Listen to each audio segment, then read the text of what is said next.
ഇതാണ് ഞാൻ പറഞ്ഞു വരുന്നത്. കാറ്, വീട്, സ്വപ്നങ്ങൾ. ഇനി ഈ കാറ് മാറും, ബെൻസ് ആവും, റോൾസ് റോയ്സ് ആവും. അങ്ങനെ ഒരുപാട് ലീഡേഴ്സ്, ഒരുപാട് വണ്ടികൾ.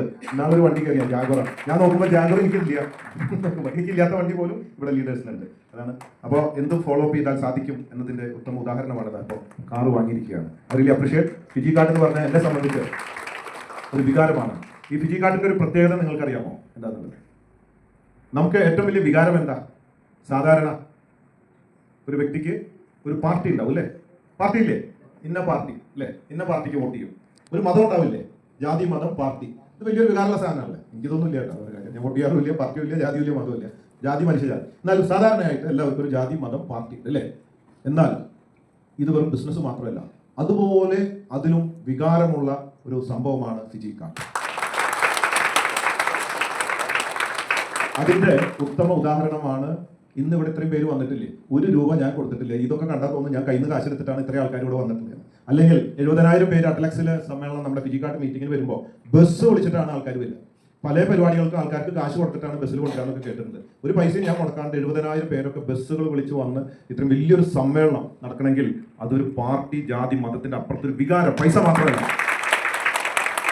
ഞാനും ഈ ഫിജി കാർഡ് നിലകൊള്ളുന്നതിന്റെ ഒരു കാര്യം പൈസ മാത്രമല്ല, അതൊരു വികാരമാണ്. എൻ്റെ ബ്ലഡ് നോക്കിയാൽ ഗ്രൂപ്പ് ഫിജി കാർഡായിട്ട് കാണാം. ഞാനൊരു ട്രെയിനറാണ്. ഞാൻ കയറി വന്ന കഥ പറഞ്ഞല്ലോ അല്ലേ? ട്രെയിനറാണ്, മോട്ടിവേറ്ററാണ്, ഒപ്പം വർക്ക് ചെയ്തിട്ടുള്ള ആളാണ്. ഇന്നും ഒപ്പം നിന്ന് വർക്ക് ചെയ്യാണ്. ഞാൻ എൻ്റെ ചില ജ്വല്ലറികളിൽ 5-6 വർഷമായിട്ട് പോയിട്ടില്ല ഉദ്ഘാടനം കഴിഞ്ഞിട്ട്. പക്ഷേ ഫിജി കാർഡിന്റെ മീൻസ് ഒരു മാസത്തിൽ മിനിമം ഒരു മീറ്റിംഗിൽ ഞാൻ പങ്കെടുക്കും. അതിന്റെ പരാതികളുണ്ട് മറ്റേ നമ്മുടെ ജ്വല്ലറിയിലും ബാങ്കിലും മറ്റുള്ള ബിസിനസ്സുകളിലൊക്കെ. കാരണം ഇങ്ങോട്ട് വരില്ല, ഫിജി കാർഡ് വിളിച്ച് അപ്പോൾ ഓടി പോണ കാണാം. ഇവിടെ 5 വർഷമായിട്ട് ഇതിന്റെ മുമ്പിൽ കൂടെ, കടയുടെ മുമ്പിൽ കൂടെ പോയിട്ട് ഒന്നും ഇവിടെ കയറുക ഒന്നുമില്ല. അതൊക്കെ ബിസിനസ്സാണ്. ഒക്കെ ആണെങ്കിലും ഇതൊരു വികാരമാണ്, ഇതൊരു പാർട്ടിയാണ്, ഇതൊരു മതമാണ്, ഇതൊരു ജാതിയാണ്, ഇതൊരു കൂട്ടായ്മയാണ്, ഒരു ശക്തിയാണ്. എല്ലാവർക്കും അറിയാമത്. അതുകൊണ്ട് തീർച്ചയായിട്ടും ഞാൻ വളരെ സന്തോഷത്തോടു കൂടി വരുന്നതിന്റെ കാരണം ഇതാണ്. മരണം വരെ ഫിജി കാർഡ് ലോകത്തിന്റെ നിറകയിൽ എത്തിച്ച് എന്ത് വില കൊടുക്കും. അപ്പോൾ കൺഗ്രാറ്റുലേഷൻസ്.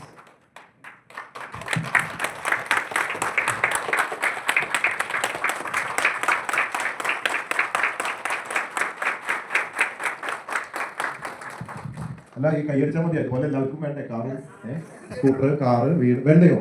വെരി സിമ്പിൾ അല്ലേ? ഇത് ഞാൻ വാങ്ങിച്ചു കൊടുത്ത കാറൊന്നല്ല കേട്ടോ. നമുക്ക് കോൺഫിഡൻസ് ഉണ്ടായി ഫോളോ അപ്പ് ചെയ്ത് കയറി വന്നതാണ്. ഒരുപാട് പേര് കയറി വന്നിട്ടുണ്ട്. ഇനിയൊരു കാര്യം പറയാം.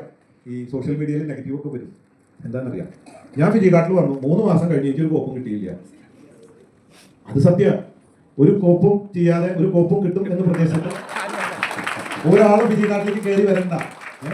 ഇവിടെ നല്ല മാതൃകയുണ്ട്. ഇതുപോലെ ലീഡേഴ്സ് ഉണ്ട്. കാറ് 50 ലക്ഷത്തിന്റെ, മാസം 5 ലക്ഷം, 10 ലക്ഷം, 50 ലക്ഷം ഒക്കെ വാങ്ങി ഫോറിൻ ടൂറുകൾ, യൂറോപ്പ് ടൂറൊക്കെ പോയി വളരെ മാതൃകാപരമായ ലീഡേഴ്സ് ഉണ്ട്. അവരൊക്കെ കഷ്ടപ്പെട്ട് ഫോളോ അപ്പിലും ആത്മവിശ്വാസത്തിലും നേടിയെടുത്തതാണ്. ഒരു മാസം കൊണ്ട് നേടിയതല്ല.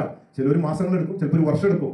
മനസ്സിലായില്ലേ? അപ്പൊ അവരെ കണ്ട് പഠിച്ച് അതുപോലെ കയറി വരണം. ഒരു ലെവലെത്തിയാൽ പിന്നെ തിരിഞ്ഞു നോക്കണ്ട.